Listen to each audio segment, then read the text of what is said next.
Hello everyone, welcome to Para TV. We have a special guest, Mr. Dasthín Hofmman. He is accredited assistant of Euro Parliament member, Mr. Mարտին Զոնբորնի. Thank you for coming and welcome to Armenia. Thank you for inviting me. Mr. Hofmman, my first question is about your mission in general. How it happened that you began visiting Armenia and Artsakh particularly? At the beginning, our first visit took place in 2018. It was a bit out of curiosity, to be honest. And when we started to come and when we met people, we started to dig deeper into the topic, learned more about the country, the conflicts. And after the last election in 2019, my boss, Mr. Zonnebon, joined the parliamentary delegation for the South Caucasus. So there's a parliamentary group being involved with all the countries of the South Caucasus, with Georgia, Armenia and Azerbaijan. And unfortunately, due to the COVID crisis, they were not too active, but that's our work, that's our mission, that's why we are very involved here. So during your first coming to Artsakh, was it enough to understand what were the reasons of the conflict and who are the sides and what they are going to meet? No, absolutely not. Absolutely not. The conflict is very, very old and very complex. There are many sides to it and it takes a very long time. I'm not sure if I have understood everything at the moment. I think it's almost impossible. You could probably dedicate a life to studying the conflict and then you have the chance to be able to understand it. But I think we got a very good impression and we learned a lot. But I will continue to learn, investigate and speak to people to get the best impression as possible and to know as much as I can. And how long lasts the first visit, into 2018? A couple of days. It was not, I think not even a whole week, like 5 days. But it was, we started in Armenia, we then had a meeting with Mr. Pashinyan, and there was the first moment when the spokesperson of the Ministry of Foreign Affairs in Azerbaijan attacked us on Twitter for being here. And then we continued to Artsakh and met people there, got to know the beauty of the country as well.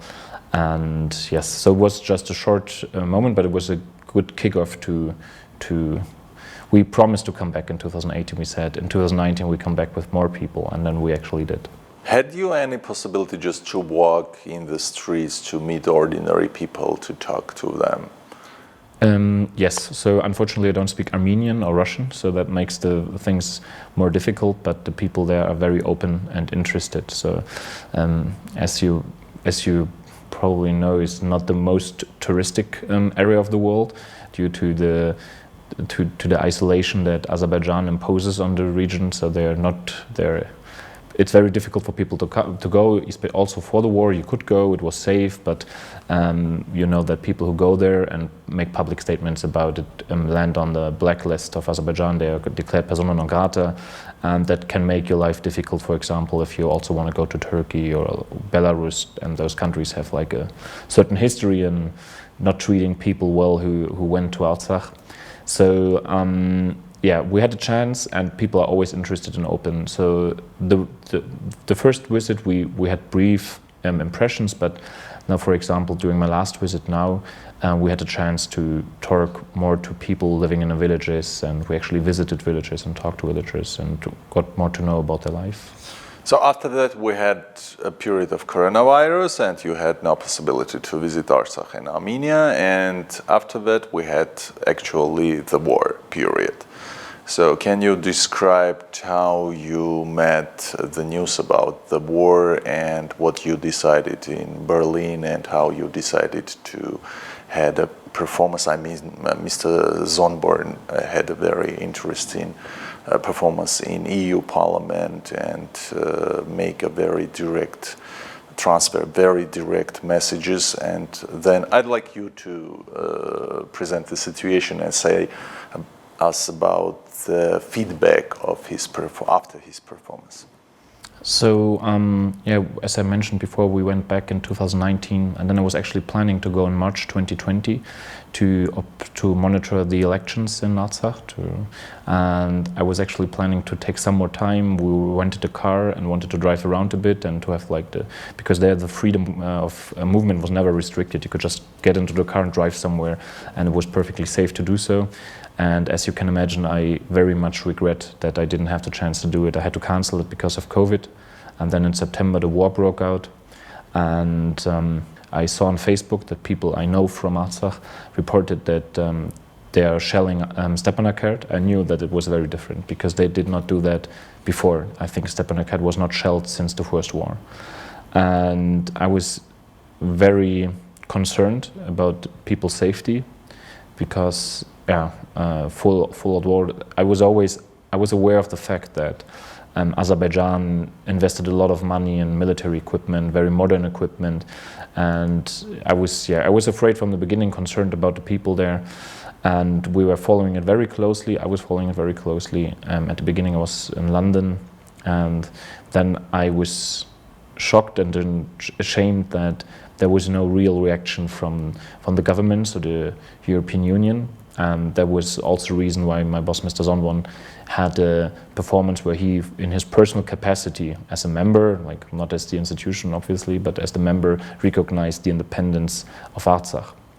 Because back then there was this movement when people asked to recognize Artsakh, but unfortunately Azerbaijan seems to be quite influential. So we did have a debate at the European Parliament about the conflict, about the war, but there was no resolution. And I don't know if people are aware, but the European Parliament, the resolutions are non-binding. It's just like expression that the Parliament is expressing an opinion or point of view, but they didn't even do that. So we were sad about it and disappointed, and then he decided to have this speech and recognize Artsakh himself, although it has no binding implications. Can we say in some sense that Azeri lobbying in Euro Parliament is more powerful than Armenian one?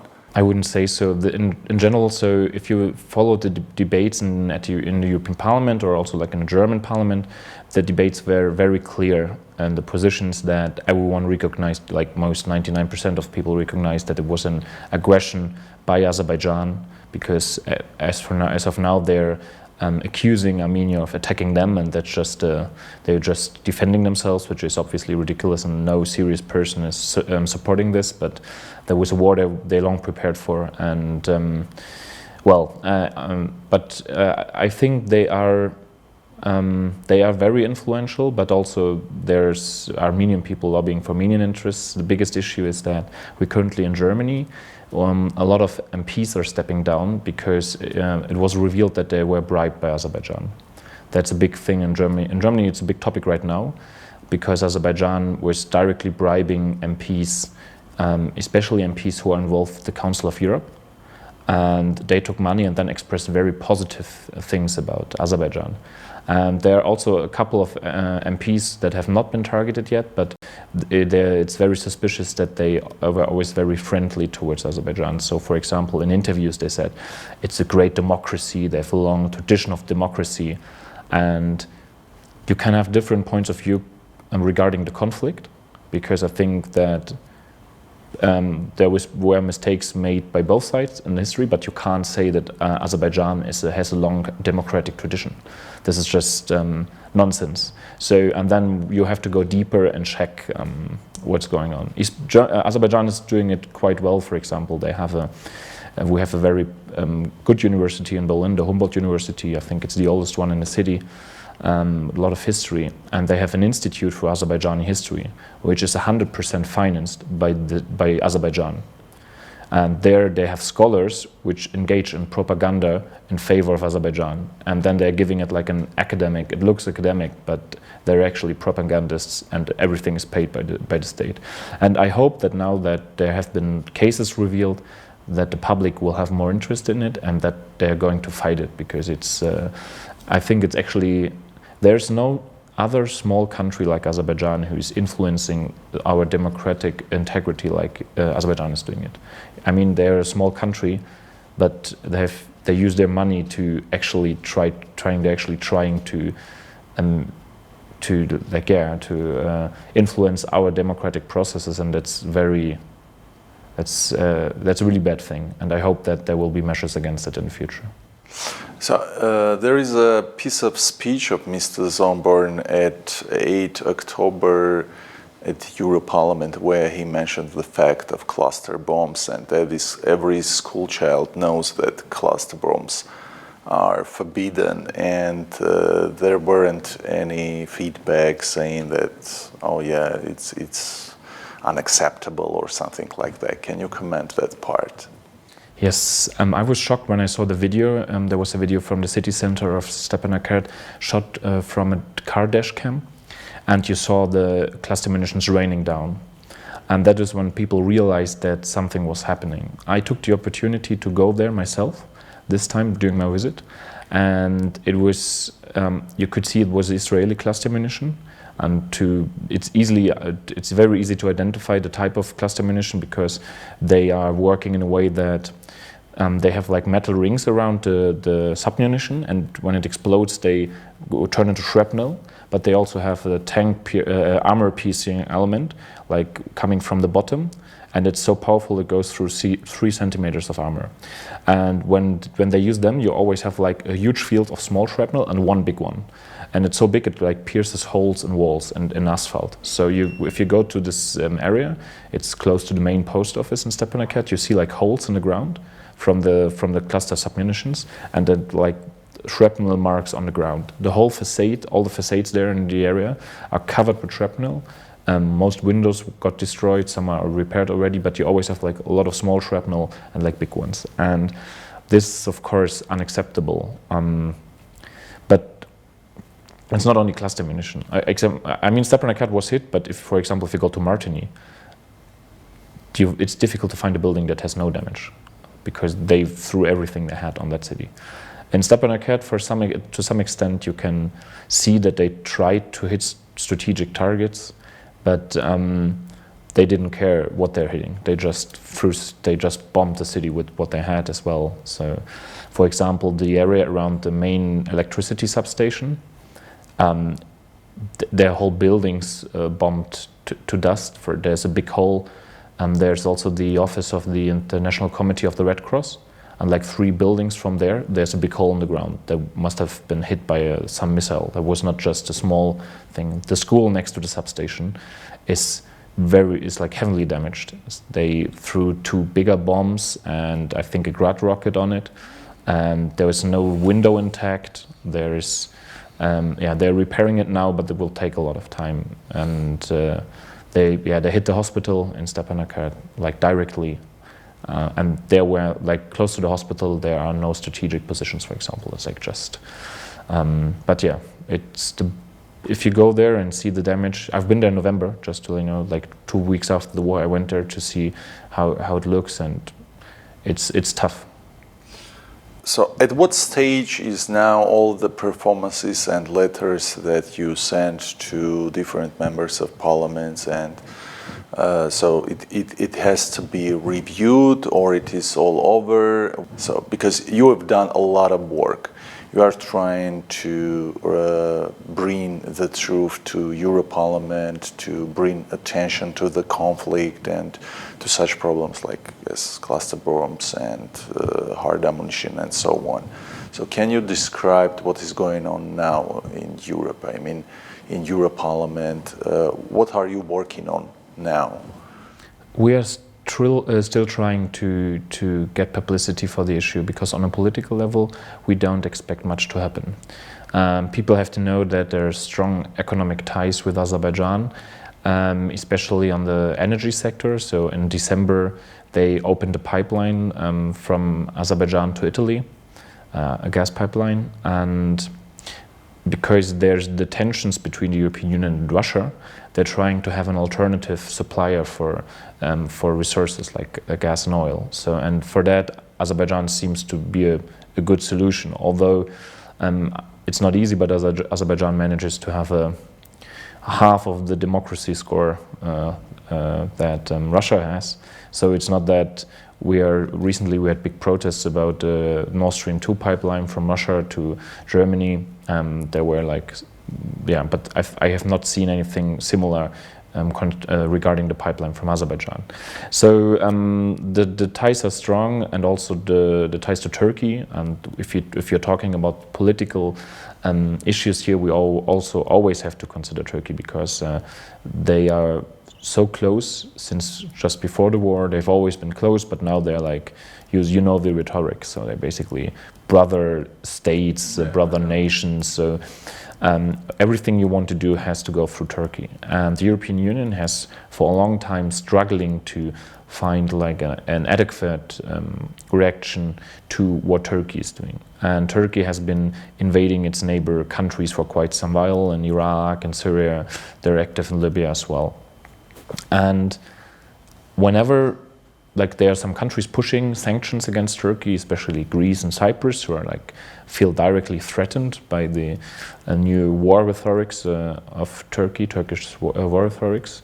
But there are countries like Germany always blocking that for economic reasons. I mean, yeah, and that's very a very bad thing. And we hope that like having more publicity for the issue will put some political pressure on the actors, and hopefully there will be a point where they change their mind and impose sanctions, and it'll make Turkey and Azerbaijan know and feel that they can't continue as they're doing, because I feel still it's not over. The war is not over. If you see what Aliyev is stating all the time, you know that the threat is still real. And I'm very afraid of that if they continue, or if they do something new, if they start something new, that the European Union and like countries like Germany would stay as quiet as they did before. So having as much publicity as possible now will hopefully pressure them also in the future. Tell us about your last visit in Armenia. What have you done during your last visit, whom you met, and what are you talking about with people during your last visit? So my last visit just took place this week, and I was there on a humanitarian aid mission. A German NGO collected money and donated it to the people in Artsakh. They bought humanitarian aid goods for it was around 13.5 tons of food and hygiene articles, and we went there and saw who got the things. We saw that it arrived, and then we wanted to have the opportunity to talk to people who received the aid, to listen to their stories, and to be able to tell the stories back home so that people know what is actually going on there. And for me, this was also the first time like going on the countryside, actually talking to local people, being in their homes, and it was very tough and challenging because their pain is real. We mostly talked to people who lost sons during the war, and the stories were heartbreaking. So you had people who told stories about their son. One was a teacher for literature, was writing poems. He went as a volunteer and didn't come back. There was one family who lost a son one day before the ceasefire agreement. And that is a lot to process, and I'm still processing it. But seeing all the stories, hearing all the stories, it's also that people know the reality of people's lives in Artsakh is that you have the fathers who fought in 2 wars. Now they have their sons fighting a war, and they know if it goes on like that, their grandchildren will also fight in wars. For the women, it's awful as well, because they live through wars and lose their beloved ones. They lost brothers. Now they lose sons, grandsons, and people just want peace. They just want to. They have no interest in like conquering lands or something. It's like they want to live where they live, where their ancestors lived, where the graves of their ancestors are, and it's also for them. I mean, those are mostly people who can't just say, "I leave, I move somewhere else." They are like they have. They are leading like simple lives. They are not rich. It's like, and they can't just decide, I move somewhere else. With what money? Like, what should they do somewhere else? There they have their house and homes. Most of them have their own like like chicken, and they have like some farming land on their ground. It's not that you go there and they have like beautiful gardens, but they actually have crops there. So, and they can't just leave. And yeah, it was actually the one of the most heartbreaking things is that you go there and see people's homes and see their hospitality. So it's yeah, it's so familiar. Yeah, you go there and you're basically yeah, are at home, and they don't have a lot, but they give everything they can, and it's just yeah, heartbreaking to see that. Thank you for everything that you have done and doing for the civilians of Artsakh. We very appreciate everything that you and your team, Mr. Zonborn, are doing, because it's very important. As far as we understand, the world is not changing, so wars happens every time in spite of the century. And it is again and again heartbreaking. It is tragical, very, very tragical what is going on. And we are very hopeful that you will never give up what you are doing right now, and will be very tough in your comprehension and your understanding of what we as a human beings have to do in such a situation. Thank you very much one more time. Thank you, everybody. Our guest was Mr. Dasթին Հոֆմանը, as accredited assistant of European Parliament member, Mr. Mարտին Զոնբորնի. Thank you. Thank you.